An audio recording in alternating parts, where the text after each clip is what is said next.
नमो बुद्धाय।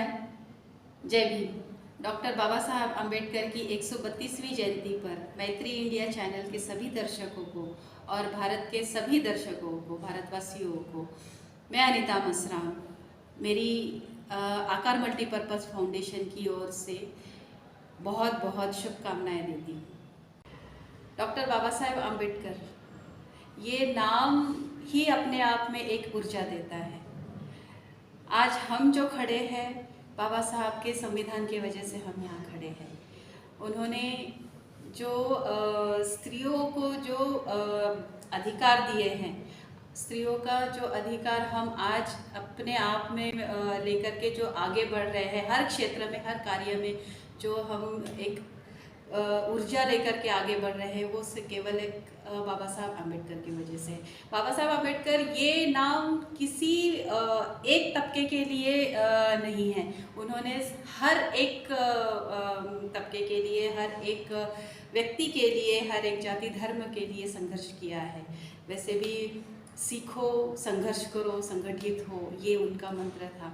और बाबा साहब के विचारों को लेकर के आज हम जो कुछ भी कार्य आगे कर रहे हैं, ये हमारे पीछे एक हमारा बहुत बड़ा उत्कर्ष है कि उनके वजह से हम आज जो हम हमारा अस्तित्व निर्माण कर सके हैं, वो बाबा साहब की देन है। शिक्षा का अधिकार बाबा साहब ने दिया, हमें विचार करने की स्वतंत्रता बाबा साहब ने हमें दिया। संविधान में जो अधिकार हमारे लिए दिए हैं वो बाबा साहब ने दिया। अगर उन्होंने दिया नहीं होता तो मुझे नहीं लगता कि आज हर एक व्यक्ति जो भी इस दुनिया में कार्य कर रहा है वो खुले विचारों से और स्वतंत्रता से कर सकता था। लेकिन बाबा साहब के विचारों को लेकर के हम लोग बहुत से ऐसे काम हैं जो इस देश के लिए, देशवासियों के लिए हम अच्छे से करते जा रहे हैं।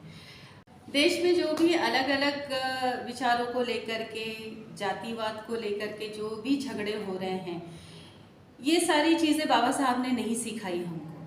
बाबा साहब के विचारों को हर इंसान अपने तरीके से लेकर के ये जो कुछ भी झगड़े फिसाद जो हो रहे हैं, इसको हम लोग ख़त्म करने का एक प्रण लेते हैं।